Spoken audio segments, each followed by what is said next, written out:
وہ نہیں پڑا مودی کے اوپر، جو یعنی اس کو کوئی خوف نہیں ہے، اس کو کوئی رکاوٹ نہیں ہے، تو اس ساری صورتحال کو آپ کس تناظر میں دیکھتے ہیں؟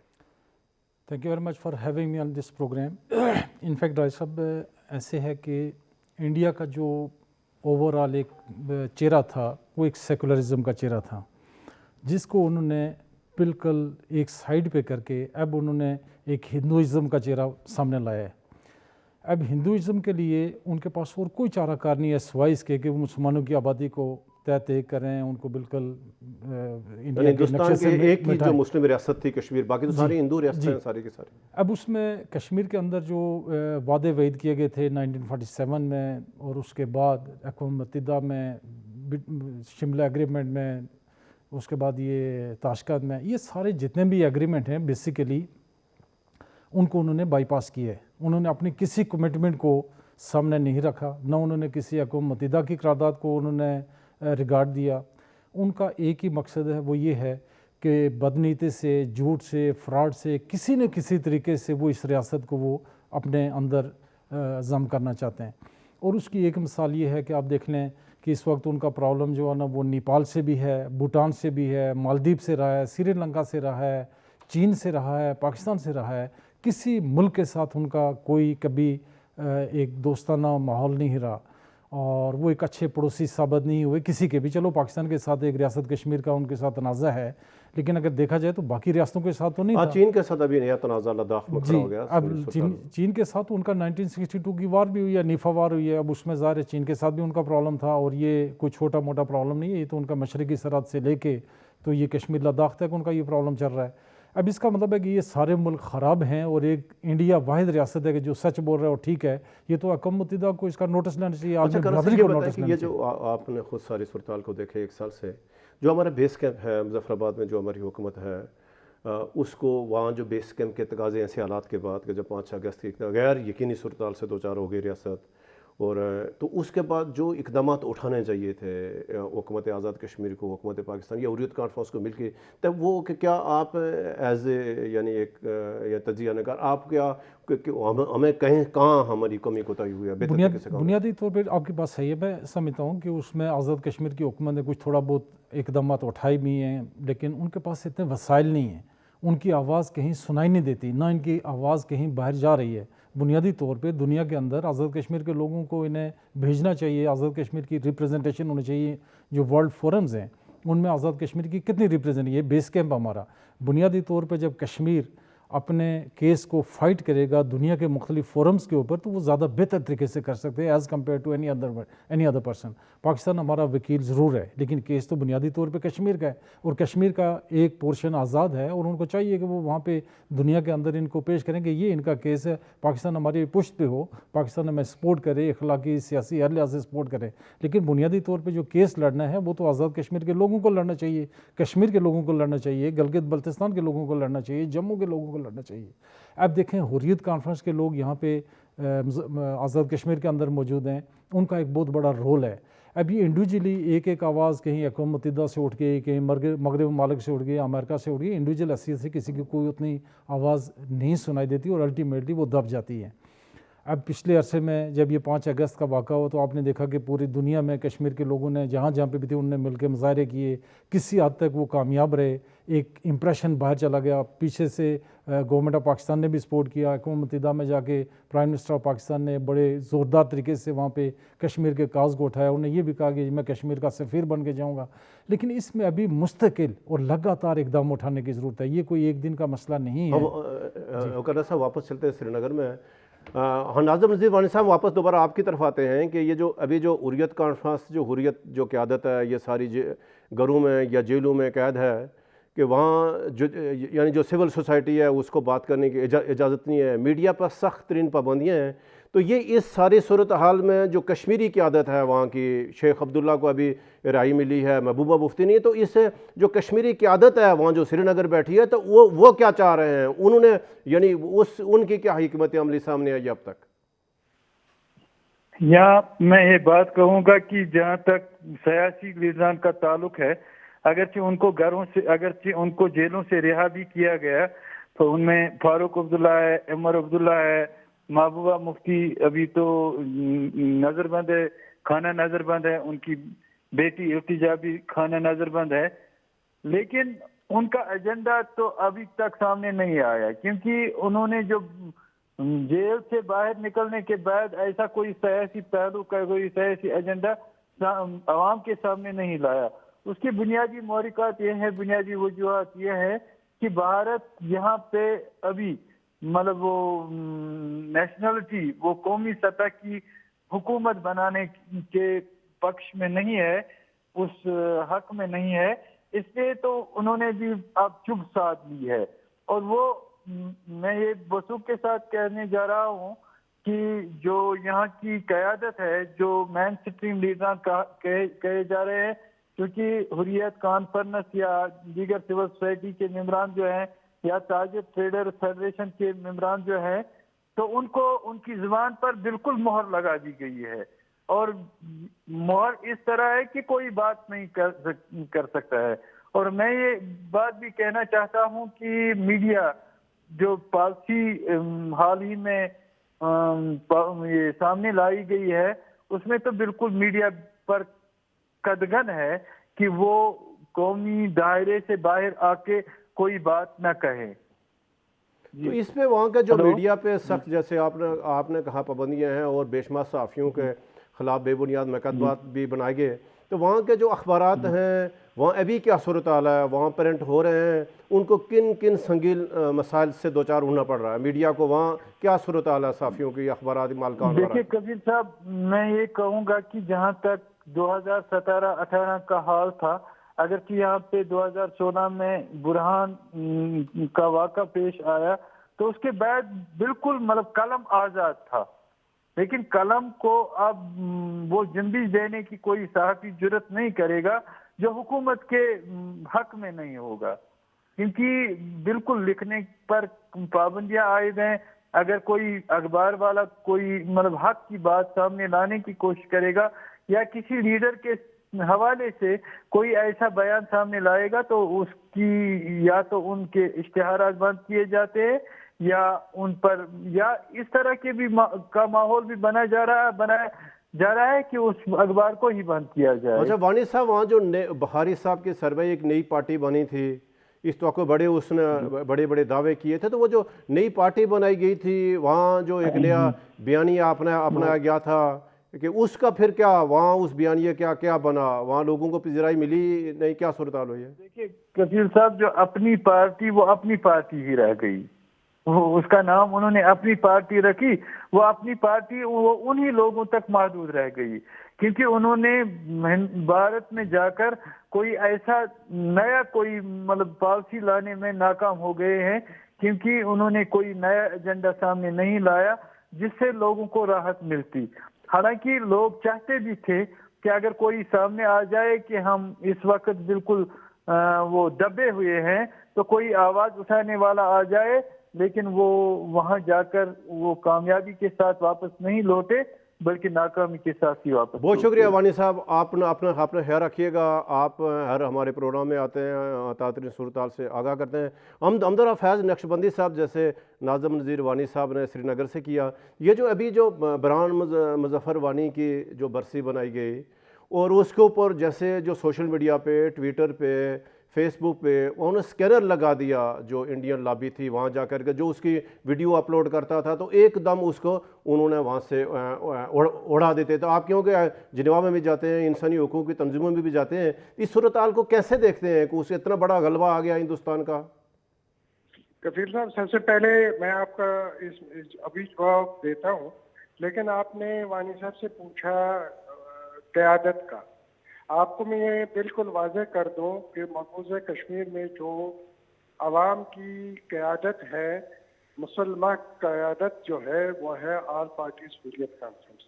آپ اس کو کنفیوز کر کے یہ کرتے ہیں مین اسٹریم. مین اسٹریم کے ساتھ تو کوئی بھی نہیں ہے, وہ تو ہمیشہ انڈین مین اسٹریم کے لوگ رہے ہیں. اور جب آپ اس کی قیادت بات کرتے ہیں تو آپ جنرل پبلک کو کنفیوز کر لیتے ہیں. اس وقت مسلمان جو قیادت ہے وہ حریت کانفرنس ہے. حریت کانفرنس کے چیئرمین میروائز عمر فاروق صاحب 5 اگست سے مسلسل جو اللیگل